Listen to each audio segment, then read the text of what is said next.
Okay, welcome everybody to our third online virtual meeting. Glad you guys can make it. If you know anybody else that's not showing up that doesn't know about them or doesn't know how to get in, please help them get in. If you're here, you obviously know how. We have a couple introductions tonight for some new stuff. For those that haven't checked your email yet, I would like to introduce our new Deputy Commander for Senior Members, Mr. Field. Sir? Good evening, everybody.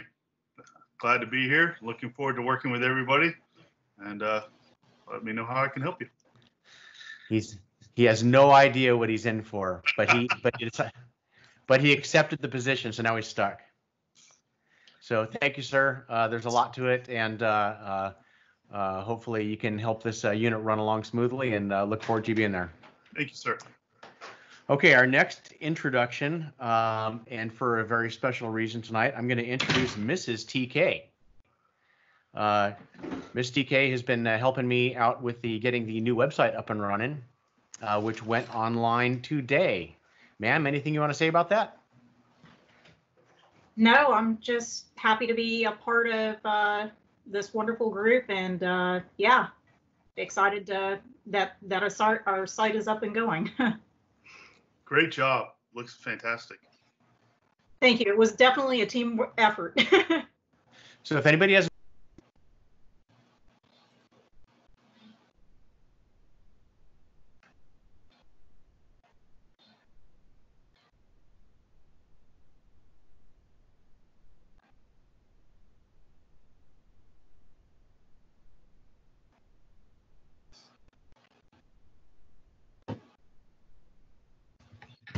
Major Benner, you're muted. Man, I wish I knew that about 3 minutes ago. So for anybody who hasn't seen our new website, please visit it, SQ45.org. I'll give you a minute to write all that down. It's pretty complicated, SQ45.org. It's a site we've used for quite a while for some email background stuff, and we've been recently using it for Wreaths Across America during Christmas.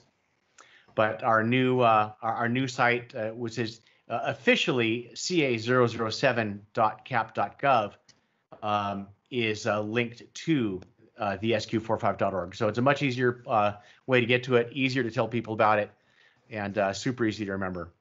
So Ms. DK, I appreciate your help on that, and we're going to keep that thing super current. And we have a lot of plans for it, still a lot to learn about it. But if you haven't been to it yet, it's already got quite a bit of content in it, and it seems to be pretty good, and it matches all the national stuff. So next up, I need to introduce Mr. TK, who is going to be running Aerospace tonight. Sir, the floor is yours. All right, everybody can hear me? All right, good evening, everybody. We're going to talk a little bit about an incident. Okay, can everybody see my screen? Yes, sir. Okay, perfect. Yes, sir. So tonight's case study is an incident that happened in Hawthorne. We're going to listen to an audio. I sent it to everybody's email. I hope everybody got it. I hope everybody had a chance to take a look or take a listen to it and try to see if they can determine some stuff initially. But for those that didn't, I have it on here. So we'll just take a quick listen. It's only 2 minutes long. And for those that didn't get emailed or whatever, it kind of brings you up to speed. So this incident happened on April 24th, 2020. So fairly recent at the Hawthorne Airport. And we'll talk more about the airport and some of the other stuff that was going on. So everybody, if you can have a quick listen, here we go. SQ9 Hotel uniform, disregard. For spacing, runway 25, have a normal base turn. Wind 2507, swiftly clear to land. Oh yeah, first part was garbled, sir. Would you say again? SQ9 Hotel uniform, make a normal base turn, runway 25, wind 2607. Clear to land. 800, what's your uniform? Go 8 echo for number 2, follow Husky, left base. Runway 25, wind 2707. Swiftly option. Follow the Husky. Clear for runway number 25, number 2. 8 o'clock. Husky 9 Hotel uniform, turn left Delta, runway 25, taxi is 0 with me. Okay, left on Delta. Taxi. 0 with you, sir. Tower, Cirrus 816 Charlie Tango, they're bound on the practice localizer, we'll stay back. Cirrus 816 Charlie Tango, Roger, continuing inbound, runway 25, wind 270 at 8, cleared to land. To the land 25, 6 Charlie Tango. Husky 9 Hotel uniform, pay attention. GBH. Husky 9 Hotel uniform, hold short, runway 25 at hotel. Hold short 25 at hotel for 8, I'll tell you. Hotel uniform, hold short at hotel. Hotel uniform, can you hold short, runway 25, traffic on the runway. Copy 25. 8 hotel uniform. 9 Hotel uniform, get across that runway now. I told you to hold short. You need to listen up. Excuse me, sir. I thought exactly the opposite. I'm terribly sorry. 9 Hotel uniform, it's on. I am, sir. 9 Hotel uniform, I'm so sorry about this. It's possible pilot deviation. When you get a chance, give me got the phone number, 12 tower up here. I'll take it now. All right, number is 310-675. You're right, sir. 08 Echo Alpha, wind 250 at 9. Remember, 2 phone appears very, very short phone. Runway 25 clears the options. Clear the options. Runway 25, 8 Echo Alpha. And that's it. Okay, thank you, Mr. Fields. So this was an incident. Obviously, there was some issues that happened, and we're going to discuss that tonight here. So first, some initial thoughts. Does anybody have some thoughts on what just happened? I know some people may not have been able to understand. One of the pilot, when he was taxiing, he was told to hold, but he actually went across a runway as a pilot was trying to land. Yep, exactly. So that is the main issue tonight, but there's a lot more to the story, and a lot of things in aviation. It's easy to blame on one little thing, but there may be more to the story, and that's what we're going to discuss tonight, and hopefully you guys can gain some insight on this. So without that, let's kind of talk a little bit about the traffic pattern. Now, during the radio, they were mentioning certain things like downwind and base and final. So we'll talk a little bit about the basic traffic pattern here tonight, so you guys can kind of decipher some of that lingo that was mentioned in the audio. So so here's the traffic pattern. So on the left side, like I said, there's a three-dimensional kind of giving overlay, and then the right side is a top-down overview. So the first thing on any traffic pattern is when you take off, you're in what's called the upwind. And the reason why they call it the upwind is because you're kind of going up into the wind if you look at the wind direction here depicted in the center. The next leg would be the crosswind, followed by the downwind, where you're down with the wind, then followed by base, and what's known as either final or final approach. So that kind of gives you a little clue as to some of the terminology that was used in when ATC was communicating.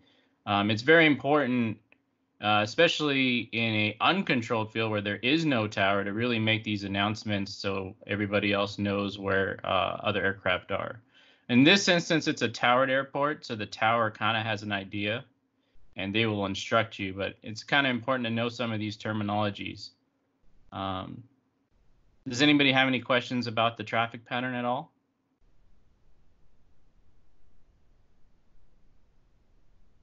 Okay, we'll move on. Now let's look at the airspace now where this happened.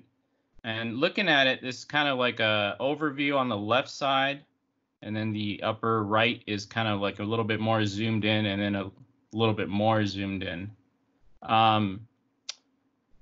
As you can see, it's a little busy. This airport is located right next to LAX, so it's a fairly close proximity. So does anybody know, just kind of a pop quiz, what airspace Hawthorne Airport lies in?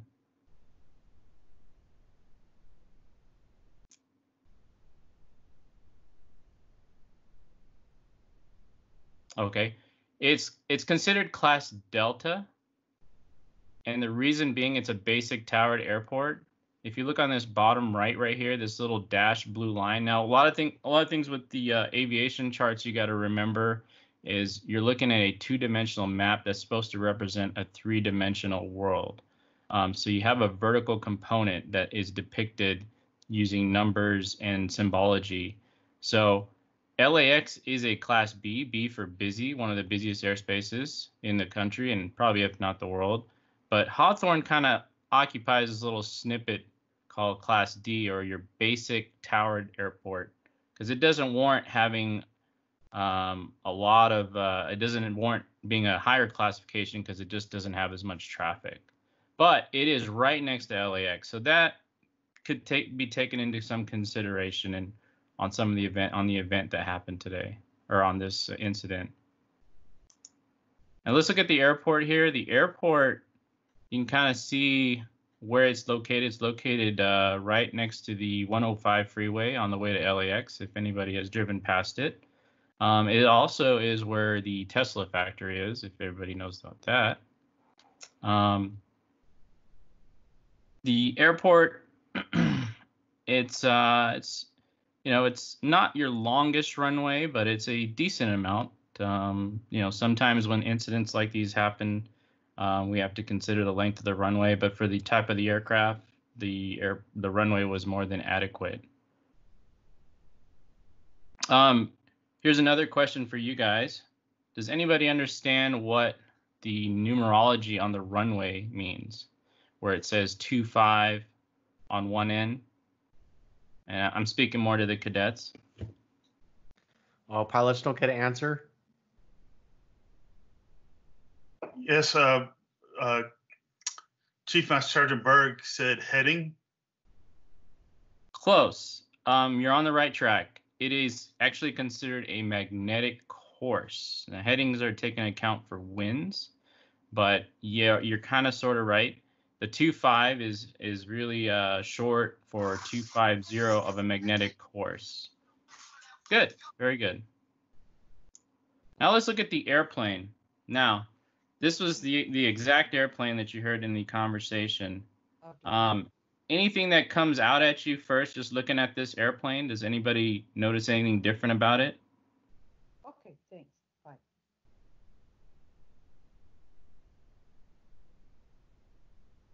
Big old bush tires, sir. Okay, yeah. What about the orientation of the landing gear? It is what's known as a conventional landing gear. Now, it's kind of interesting because we don't see these very often, but the reason behind the naming of conventional is originally when airplanes first started flying, these were more the conventional type of aircraft where the main landing gear is in the front and then you have this little tail wheel in the back of the aircraft. What you see more nowadays is the tricycle gear, kind of like this aircraft on the top right, where the main landing gear is kind of more towards the rear, and the you have what's called a nose wheel in the front. Now, being that said, why do you think they went to that? Does anybody know? Visibility. That's a good reason. Yes. One of the problems with the tail wheel is when you're on the ground, you're kind of pointed up, so your forward visibility is a little limited by the hood. Versus a tricycle gear, you're more level with the ground, so you're able to see more forward visibility when you're ground taxiing. What about taking off and landing? It might be top heavy. Okay, top heavy. Now, really what I'm looking at, so look at this tiny little wheel in the back. It's kind of more like a shopping cart wheel in all instances, and it kind of pivots around. So when it's kind of light, it just kind of follows what the tail of the aircraft is doing. So what I'm getting at is, compared to a tricycle landing gear aircraft like the one on the top right, it can be a little bit more trickier to control. So that's another aspect, and some people enjoy that. They find just like driving a manual car, flying a tail wheel can be enjoyment just because of the extra skill required. So let's move on from there. And oh, by the way, the aircraft, it's not an old aircraft, even though it looks old. It's actually built in 2009. And it's a 200 horsepower, which is plenty power for this little aircraft. And it's a fun airplane. Now, somebody mentioned the bush tires. That the reason why those tires are big is to kind of land in the dirt and off airport stuff, which is another thing that some pilots of tailwheels like to do. All right, let's look at the airport now. Now we listened to the clip, and the beginning of the clip, which I guess my audio doesn't work. I'll try it again. I'll play it. I don't know if you guys. Can you guys hear that at all? Negative? No, sir. You want me to replay the clip? Nope. Okay, all right. What I wanted to talk about is where he was in the beginning of the clip. So he mentioned something about disregard, and then he said to just make a normal base and you're cleared to land.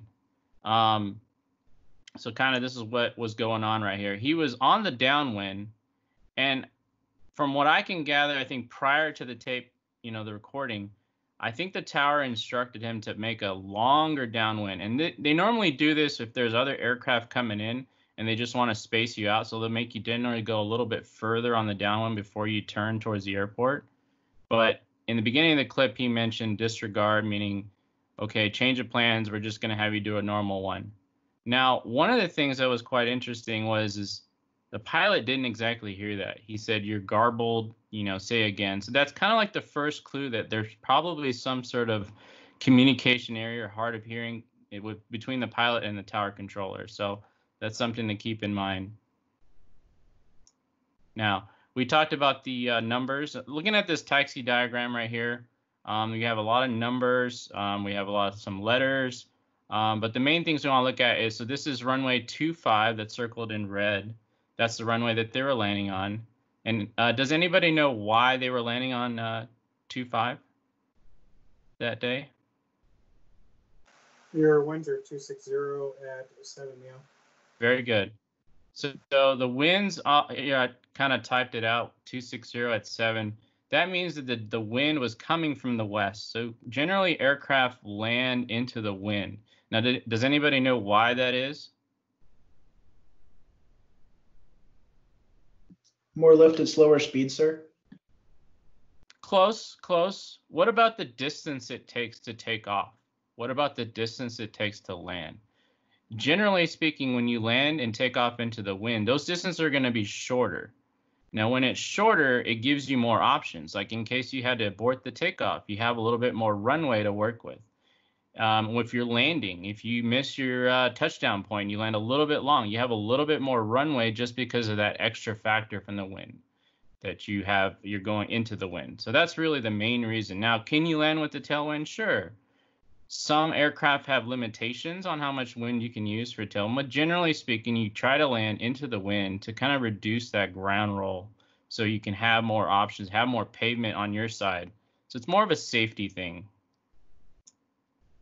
So there's the wind again on the top left, 260 at 7, fairly pretty much coming down the runway. So not much of a crosswind as sometimes you see, but this is happening. This coast anyway, you get that offshore flow. So you generally land to the west on most of your SoCal coastal airports. And here's that compass rose. So for people that had a hard time understanding what I was mentioning about the number 25 and the magnetic course, if you look at a compass, divided up into 360-degree elements, 250, 25 is just short for 250, would be kind of southwesterly. And that kind of, if you look at this map, you can kind of see it's angled to the southwest slightly, and that's why that's like that. And then the opposite of that obviously would be runway 7 on the other side. All right. So the next part of the clip, he lands and he exits off on Delta, right? And then that's what these letters are right here on the taxi diagram. If you see that they're basically phonetically shortened. D, delta, E is for echo. You got S right here. Sierra is your long taxiway that runs east to west. And so kind of get an idea of what was going on right there when he said to make a left onto delta after landing. So there's our little aircraft. He just landed. He made a left on delta, and he's right there. And again, I had audio kind of to play some of these snippets, but just wanted you guys to kind of visualize what was going on. Here's some signage. If you ever go to an airport, you will see these signs. Now, how to read this sign. Now, if you're looking at this sign, on the left side, you'll see that the S is in yellow with a black background, whereas the D for Delta is a yellow background with the black lettering. Now, the reason behind that is if you were looking on the sign, you would be on taxiway Sierra, and Delta would be to your right. Does that make sense? Hopefully that makes sense to everybody. So now he was instructed to turn on Sierra and then hold short at hotel. So we'll take a look at that. But so that basically means he was going to make a right turn and proceed down Sierra. So here's kind of a top-down view of that. So the aircraft would proceed on Sierra all the way down to the very end right here at hotel, and then he would hold short. Now he mentions the tower asks him where are you going or what are your intentions, and he replies back the GBH hangar, which by the tower's instructions, I can only assume it's up here somewhere because the tower told him to hold short because he knew he had to go to the other side of the airport, and that's what that meant. So there again, there's a hotel. So let's visualize that right there. Okay, knowing what I just said about the taxiway signage, can anybody decipher what this sign means right here? He's on runway hotel, and he's about to turn on to 7, sir. Correct. Very good. So what I didn't mention, but the runways are going to be in red. Why do you think red is used? Is because, hey, you better really look at this because this is a runway. It's kind of gets your attention, just like a red stop sign gets your attention to stop. A red numerical sign with the white lettering is a runway. So he's on the very end. He's holding short of the runway 7 in this case because he's all the way on the other side, and he's on hotel because the yellow with the black. So very good. Now, this little thing right here, this line with the kind of a zipper yellow on one side and a solid yellow. Does anybody know what that means?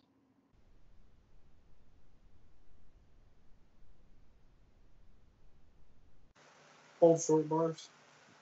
It's called a hold line. Yeah, it's a hold line. And the way I always think about this is if you're coming off the runway, the zipper means you can kind of pass through. But if you're coming the other way where it's a solid line on your side, you better stop and make sure you have a clearance to cross. And it's designed to be like that on purpose. So one of the things that I think a lot of people probably might not understand or be quick to blame the pilot is his visibility. Now, we talked about him being in a tailwheel aircraft. Now, not only that, the aircraft's wings are what's known as a high wing. So as he's holding short right here and he's looking to the right, his visibility is quite obscured by the wings. So he wouldn't be able to see if there was any aircraft coming in to land 2-5. He wouldn't be able to see that.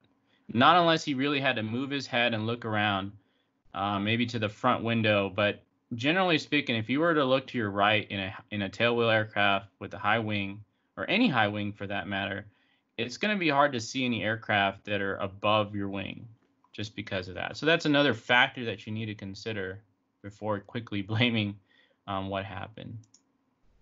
So that's what I kind of wanted to point out right there. Okay, and so the next thing is the pilot says, holding short at hotel, and the tower says continue to hold short, and then he replies back crossing runway 25, at which point he kind of got scolded, but This is again kind of probably going back to the fact that he had a hard time hearing to begin with. So kind of here's what happened. He crossed the runway. Tower realized he was crossing, so he just told him to cross him quickly. There was another aircraft coming in, but I guess was far enough to where it wasn't going to be an issue where they were going to have a collision. But that's what happened, and that was the big boo-boo on the pilot's part. All right, so what happened? This is what's known in aviation as a runway incursion, and it happens quite often. I wouldn't say a lot, but it happens more often than not. It's a big safety topic on the FAA's agenda on how to prevent it. We've seen a lot of new technology being used, like moving maps on iPads and for-flight adapting stuff. Just so most of the time it happens generally when either there's a lack of communication or a loss of situational awareness, meaning the pilot doesn't know where they're at and they end up inadvertently crossing. Nobody means to cross runways on purpose, but sometimes you can get lost, or sometimes you forget where you're at and you miss the hold line and you just end up crossing it. But in this instance, it was a miscommunication. When he told the tower that he was holding short, he heard something come back and he assumed that was a clearance to cross. So let's look at some of the factors and the threats here, and so then we'll talk about. Well, actually, let me back it up. Let me ask you guys. Aside from the communication errors, was there any other things that could have been a threat in this incident?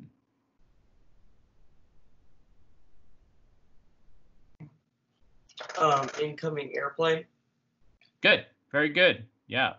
There were other aircraft operating in the airport, so there were other people talking, and that is a distraction. Very good. Anybody else?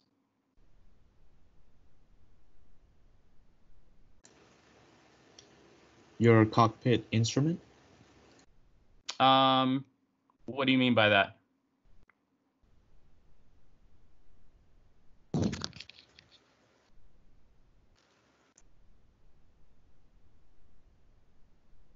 Hello?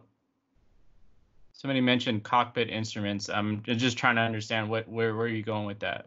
Like, I'm a little, it's a little vague.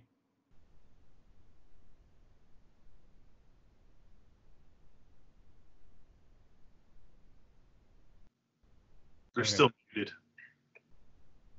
All right. Well, I have a couple things here, and one of them was the things that you mentioned. First off, pilot had a hard time hearing ATC clearly, and we heard that in the very beginning when he gave the landing clearance to him, and he didn't even hear it. So that right there is a go-to tell that there's a breakdown in communication, whether it's the aircraft being too loud, whether he didn't have his headset volume all the way up. He had a hard time hearing. That is definitely probably a huge factor. Like somebody mentioned, other aircraft in the pattern. That is a distraction, right? What about this? It's a busy airspace, right? So more often than not, you'll probably see other aircraft going into LAX, like airliners, right? And that could be a distraction. If you look that way, you might overshoot final, might not hear something. You're in a daze looking at a 747 landing into LAX, you might forget stuff. So that's another distraction right there. I'm not saying that this happened, but it could have happened just because of the airspace in the vicinity of LAX. All right, and we talked about this, the high wing, right? Once he was holding short, the wing was preventing him from seeing anything. Did anybody notice this? ATC had a shift change. If you listen to the video very carefully, there's two different voices coming from the tower. And that indicates that there was a shift change. So that's another factor. I don't know. Did anybody else notice that? Good. So again, when something like that happens, he may not have told him. And that, I don't know the timeline of the recording. I think some of it was kind of clipped and fast forwarded to the point. Because in my mind, as a pilot, only reason I would ask or I would tell ATC, usually ATC is pretty good about knowing where you're at on the airport, especially tower. But he mentions he's holding short, and the only reason I could see him doing that is maybe during the shift change, the other guy forgot about him. So that's another factor you have to kind of think. And maybe he has been waiting a while. You know, maybe he's holding short of the runway and he's been waiting a while. And then so he says he's holding short, and then the tower says something. Again, he had a hard time hearing, and so he assumed, hey, this is my clearance to cross the runway. All right. What about fatigue? Now, that's a big one in the aviation industry, right? We don't know what kind of flight this person had. He could have had a 4 or 5 hour flight. He could have been flying through all kinds of busy airspaces, and he could just be fatigued. You know, he could be just tired from the flight, right? Could be unfamiliar with the airport also. Very much, yes. Unfamiliar with the airport. All right. So now that we know some of these threats and stuff, so how do we go about mitigating these? That's when we figure out what the threats are, the next action in any safety kind of related thing is to mitigate it, right? You're never going to be able to prevent it 100%, but mitigation is probably your best option. So let's talk about the first thing. He had a hard time hearing, right? Maybe invest in some better noise canceling headsets. Maybe check comms before he leaves. You know, this is stuff that you know, it sounds kind of more common sense, but more often than not, if you get in a rush or you forget to change out your batteries on your noise canceling headsets, you know, these are things that could prevent something like this. So keep those in mind whenever, you know, if you guys are future pilots and stuff like that, you know, proper prevention of things like this it stems from mitigation. All right. So the next thing, if you're unsure, always ask for clarification. This is extremely important in taxi instructions and clearances because not everybody's perfect. We make mistakes. We're all human. And some of the big stuff is getting a landing clearance, getting a takeoff clearance, getting taxi instructions. You know, you make a wrong turn. If you're the pilot in command, you're the person that's at fault. You know, the tower gave you the instructions. You would read it back to him. And even if he didn't pay attention, if you do the wrong thing, you're at fault. So if you're ever unsure, it doesn't hurt to ask for some clarification on this kind of stuff, especially with crossing runways. You know, it's a big thing. It really is. And so I wanted to talk about this to kind of get everybody in the mindset of this for those that are going to be future aviators, that it's something that can sneak up to everybody. And so you got to kind of have your P's and Q's. You got to be on high alert and be always vigilant about this can happen to you as well, because you just get busy.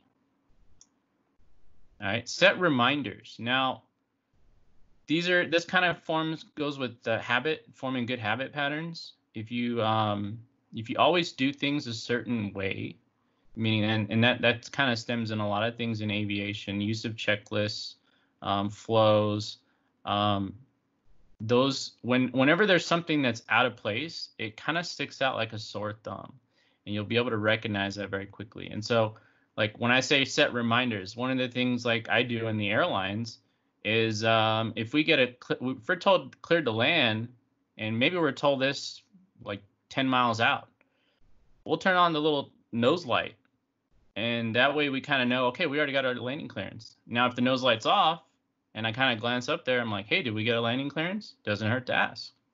So again, set reminders, a good way to kind of prevent some of these things from happening. I mentioned before, use the checklist. It may be your own airplane. You may have flown it a long time, a lot of times. You might have a lot of hours in it. But using a checklist will keep you kind of at a standard way of doing things, by the book per se. And believe it or not, some people don't use checklists. But so it's probably a good idea to always use a checklist, even if it's your own aircraft. You have a lot of time on it. Using checklists. Airlines, it's not even a question. We have to use checklists. Regardless of clearances, make it a habit to check for other traffic, especially in crossing runways. Now, he did mention that he had the high wing and he had a hard time. Do you think he could have done anything to maybe help with any kind of visibility before crossing? Anybody?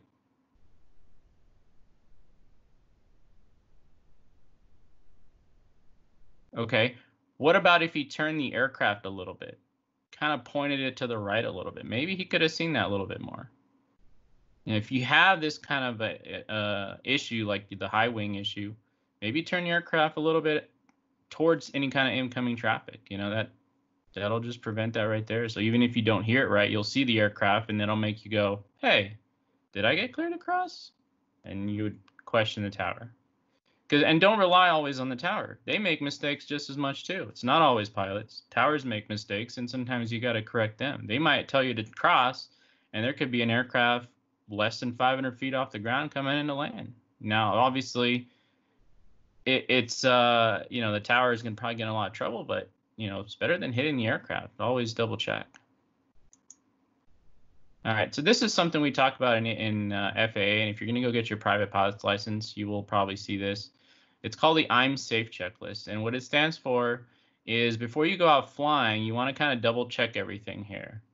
And the first one is illness, right? Obviously, if you're sick, you should never fly. There's a lot of reasons behind that, but it would make common sense that if you're sick, you're not going to be in the best shape to fly an airplane. Medication. This is something you may or may not think about, but usually any medication that involves drowsiness or it's cause drowsiness is going to be a no-no. So if you're on any of those, probably not a good idea. You shouldn't fly. Stress, that kind of is more on you to determine. But if you're in a stressful, you should never fly. If you're mad, if you got in a fight or something like that, it's definitely a bad idea. Alcohol is illegal first off, so that's definitely a no-no. Fatigue, that's something, again, you're going to have to monitor and police yourself. Kind of like look at your sleep, obviously before the flight. How did you sleep? How have you been eating? Things like that are something that you have to work on a personal level. And obviously your emotions, like I said, you don't want to fly angered or any kind of distress. Okay? So let's review. Always want to be vigilant and alert, right? Avoid distractions. Like I mentioned, a lot of those distractions can take you out of the main thing, which is flying the aircraft, right? In aviation, we say fly the aircraft, aviate, communicate, navigate, right? So your number one is flying the aircraft, right? Even if it means, not talking to somebody for a second to just make sure the aircraft doesn't get upset, right? Navigate, aviate, communicate, navigate. So that's kind of the priority order. Always fly the aircraft. It never hurts to verify things, like we said, especially when it comes to any kind of clearances, especially when you're coming near anything like a runway. And in all things aviation and probably in life, safety is always number one, more so in aviation. All right. So after hearing all this, did anybody figure out who the pilot was? And I will give you a hint that it was somebody on the celebrity side. The guy who plays Indiana Jones and Han Solo. Very good. Very good. His- Not to put anybody on the spotlight, but yes, it was Harrison Ford. Wow. And for those that figured that out, congratulations. He doesn't look like that today. He's a little older. Yeah, he's just a tad older, but so I hope everybody learned something from it. I hope kind of people learned a little bit about some of the lingo that was used in the terminology. If we want to do some more of these, I'll be gladly to pull up more. So do we have any final questions? Did everybody have anything to add? I have something to add on a safety note. Sure. Sorry, it's just where I'm going to go here. But bad trigger discipline right there. Do not have your finger in the trigger guard. So ask him about. What is a localizer? What is a localizer? Okay. Okay, yeah, you did hear that in one of the transmissions is on the practice localizer. Now, the localizer is part of a instrument system generally used to land. It's just one of the two main components in what's called an ILS. The other component is the glide slope. Now, the localizer is the left or right directional aid, right? Now, it consists of an antenna on the runway usually on the opposite end of the runway, that's transmitting, and your aircraft picks it up, and it determines if you're left or right of this course. So there's a course that's set on that localizer, and as if you're coming in, you have an instrumentation on your aircraft that's going to tell you if you're left or right. Now, to go with that, you need a vertical component to descent, and that's the glide slope, and that's another antenna. So when he says on the localizer, meaning he's basically practicing a localizer approach, meaning he's just using that localizer frequency for left or right guidance. Does that answer that? Yes, and sir. we could talk on a future lesson what an ILS is and what the components are, but that's what a localizer is. It's basically a radio antenna on one side of the runway that transmits, and then your receiver on the aircraft determines based on where you are to the localizer course if you're left or right, and it displays something to let you know that, kind of in simplistic terms without showing any kind of pictures. Very good question. Anybody else? We have a question. Yes. Francie Chase. I just was wondering when you were talking about like the shift change thing, like yes. When it sounds like their shift change, like one guy just gets out of this chair and the other guy sits down. Is that how that works? It's like when we shift change at the hospital, it's like a 30-minute process where we kind of like go through everything that's happening. So just curious, I'm not 100% because I'm not an air traffic controller.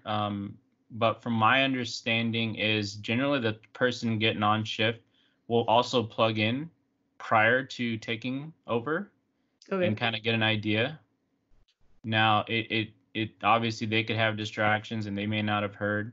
And like I said, in the recording, I think the time is a little warped in that I think you're fast forwarded to the point where he's holding short. Okay. But it's a good question, and I'm not 100% sure, but I can get back to you on that. I do have a couple friends that are air traffic controllers, but generally speaking, from my understanding, is they do plug in prior to taking over so they can kind of hear what the previous guy is doing, and then at some point they just hand over during a little dead spot. Got it. Okay. Thank you. Yep. Anybody else? Thank you. Great presentation. Okay. Good. Well, it's like I said, I hope everybody learned something. If you guys got more questions or want to do more of these, I'll be more than happy to do some more. Just want to kind of introduce people to some of the communications that go along and a little bit of the traffic pattern and what some of the terms meant, and basically an overall safety, how to prevent something like this, because this could have been prevented for sure. But again, we're human, we make mistakes and we make errors. The biggest thing is we need to realize these threats and errors, and we need to mitigate them. All right. Well, thanks everybody. I hope everybody enjoyed. Okay. Thank you very much, sir. Now, one more thing for cadets. Keep in mind some of these things you're hearing and being involved with, you may actually physically be there and be part of, and when the cadet O-rides are back on one of these days. So you'll be in the aircraft and you're part of the pilot's eyes to be paying attention, seeing what's going on, and the pilot's ears. So if you hear something that sounds wrong, it's never a problem for you to speak up and say something, especially in safety. I don't know of any pilot that's going to, if you think you heard something dangerous or bad, or you see something that could be a problem, to bring it to the pilot's attention. Mr. TK, I don't imagine any pilot would have a problem with that if you pointed out an issue that you might have seen the pilot didn't catch. No, not at all. In fact, in the airlines, we sometimes have a third person that sits in the jump seat, and that's usually part of their briefing is, hey, you're part of the crew as well, even though you're sitting in the jump seat, maybe catching a ride home or getting a ride to work. We expect you to kind of pay attention, and if we mess up, between the two of us, for you to kind of say something. And so, yeah, very good point. For sure, yeah, and that was always part of my briefing, pre-flight briefing I would do on my O-rides with cadets. Is one of the big things is when I'm busy and I'm talking to the tower, and when you see that I have things going on, that I need you to help me have a sterile cockpit, which means you're not saying things, you're not disturbing anything while I work so I can focus on what I'm doing. But that rule can be broken any second if you see something dangerous, something about to happen, another plane crossing my path, or a person, or something you think is a hazard. You can always break that sterile cockpit rule. Now, for everybody, please, if you would please email me with feedback on the lessons we do online to let us know what kind of things you want more of, what you might like to see different, because this is all fairly new for us, and we're trying to make this a positive, engaging, fun, and possibly sometimes entertaining, knowing me, experience. So if you see something that you like, please let me know. Give me the feedback. Hey, that was great. Really liked it. Or that kind of sucked and it was boring. And if I got the same feedback from a lot of you guys, then great. That gives me a clear message on it. While we're still a little bit in the aerospace module, I'm going to introduce here Tech Sergeant Field. He came across something that he made me aware of today that I think is pretty cool, and I would like him to share with everybody. And coming up really quick, Tech Sergeant Field. All right. Good evening, everyone. I would like to invite you all to a virtual seminar on exoplanets. It's called Finding Life in the Galaxy. This event is hosted by the University of California at Riverside's Department of Physical and Astronomy at NASA. The guest speaker is Dr. Robert Zellum from NASA's Jet Propulsion Laboratory. And please RBSP at this website found on our squadron website, SQ45.org. The link is on the first rotating header screen. And if you have any questions on how to register, please contact me at zachary.field@cogcap.org. And be sure if a senior member is contacting him, you need to contact myself or Major Stout at the same time. Make sure we're copied on it for keeping an email protocol with cadets correct. Thanks, Tech Sergeant. And registration is required, correct, to attend? Yes, sir. Okay, so make sure if you want to attend this, it looks pretty cool. It's only in 3 days. It's on Thursday. So check it out, register, and it looks pretty interesting, especially if you're involved or you're interested in astronomy. Looks pretty good. Okay, Major Stout, our Deputy Commander for Cadets, you are up. Sweet. So I'm not going to share my screen or anything because I'm on my iPad to be able to do the teams, make it super simple and easy. It's a better camera than my default one. And if any of you are trying to purchase a camera, you probably realize they're all on back order on Amazon. I'm not really worried about it. I have an iPad. It works great. If you guys have already seen the new website, you'll notice at the very top right, there is a link that says SQ45 members, and you can get to the cadet or senior intranets. The intranets, if you guys have not used them, shame on you. But that is a huge resource of information to be successful in your Civil Air Patrol career, especially for our cadets. So once you get to the cadet intranet, the biggest thing that you're going to see is a huge red banner across the top. And that's going to point you to the link on the very left of the screen that says COVID-19 headquarters. Everything that you need to know, kind of specific to staying at home and still being a Civil Air Patrol member and being successful, will be there. If there's ever any questions, please find myself, Lieutenant Talley, who's my assistant, Lieutenant Field, or Major Benner. And, we can be an asset and point you in the right direction. The big thing is you guys are all here. You found us. We're in Microsoft Teams for now. There is talk of maybe us going to a different platform outside of Teams that we might mess with and see if it works better than Teams. Easier to get to and invite people to be a part of these meetings. I'm seeing that there's at least 18 of us on right now. That's pretty good. I think the last couple meetings we've had about 20 or so. So we're on a good roll. There's some squadrons I think are lucky if they can get 5 or maybe 10 people out of the entire unit on. Cadets, right on the front page there's a thing about getting GroupMe. GroupMe is a app that you can install on your phones, and your flights are using GroupMe. I want to have Lieutenant Emerson touch on that in a little bit after this presentation. just a little bit more. But please know that there is a place for flight-specific stuff going on.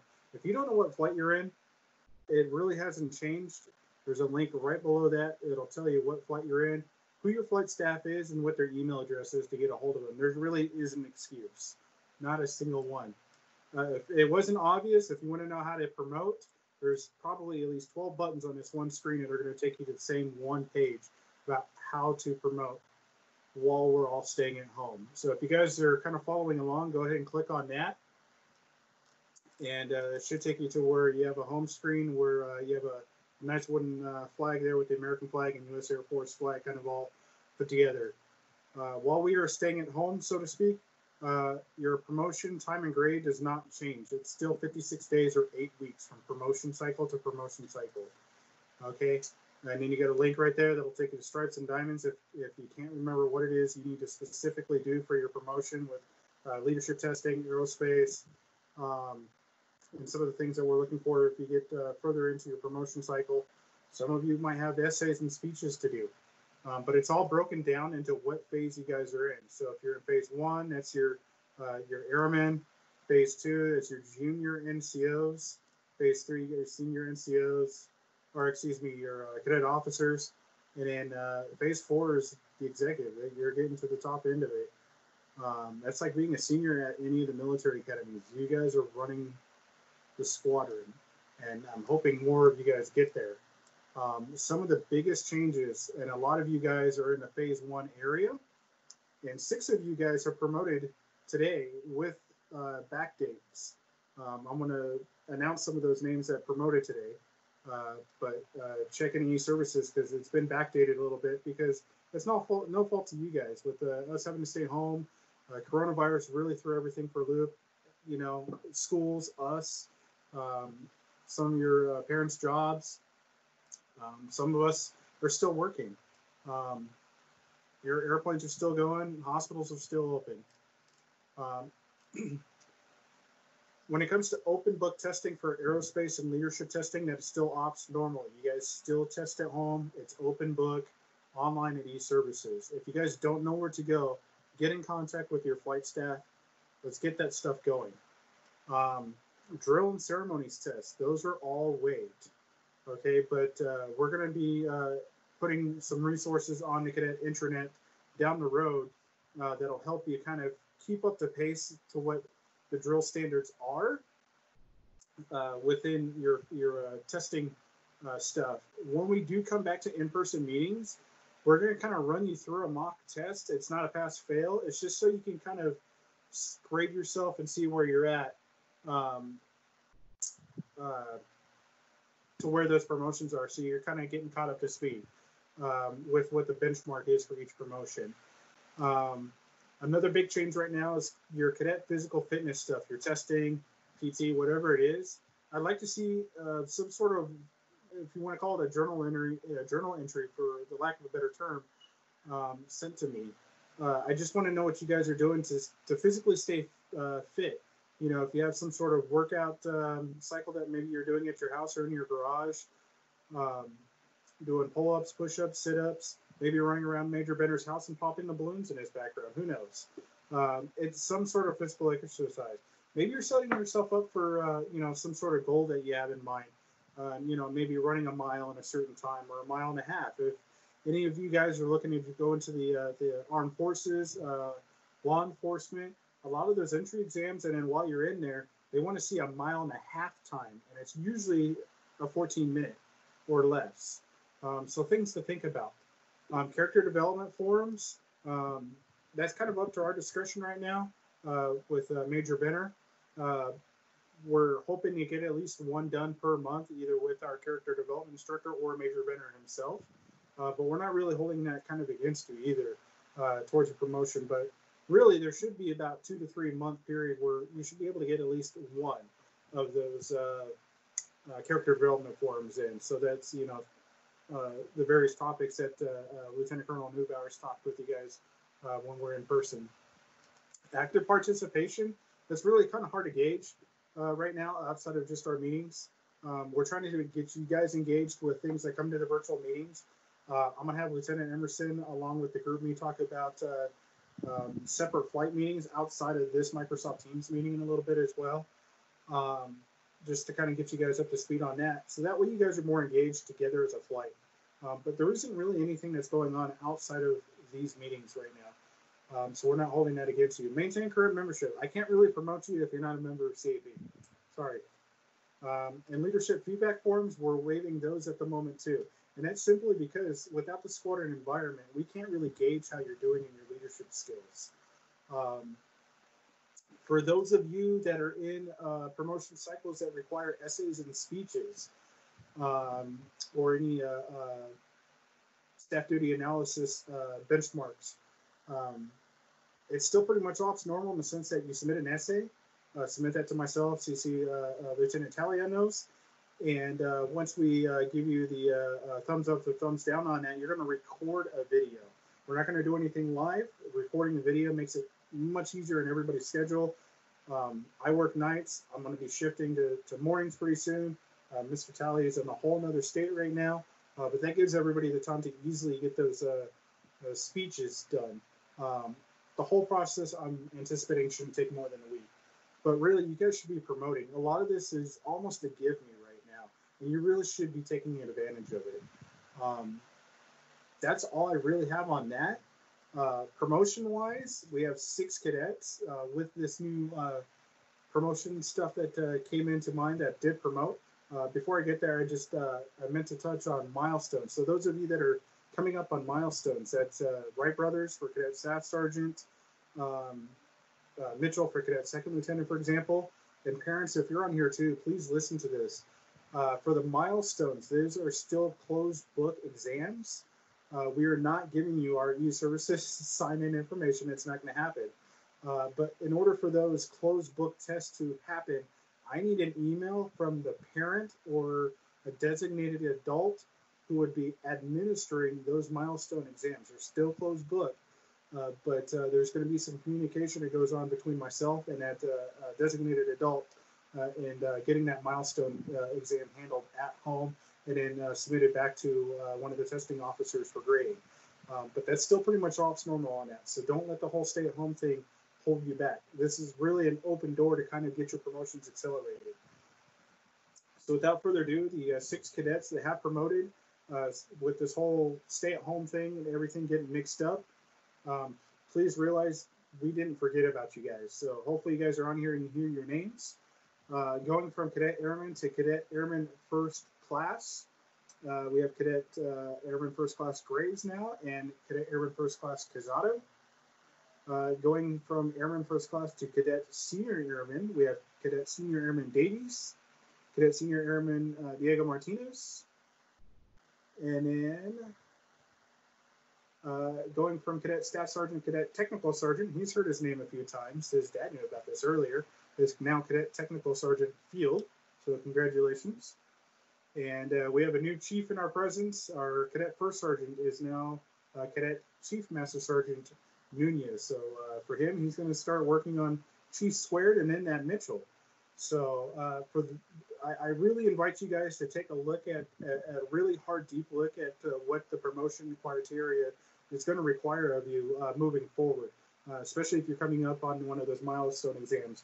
Mitchell, there's an extra little caveat in there too, but you got to really look at the fine details that were sent out by National in terms of where you were in your promotion cycle and if you fall into needing encampment or not.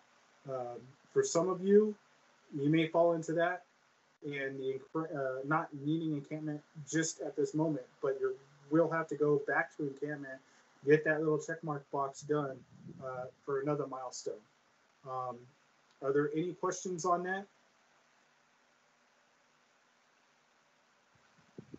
No? All right. So if you heard your name, congratulations. Those that are on here, cadet-wise, feel free to reach out to those cadets and give them a virtual pat on the back, virtual fist bump, high five, elbow rub. I don't care what it is you want to do. Harass them. Go for it. There's not much you can do virtually. But please do recognize them and congratulate them.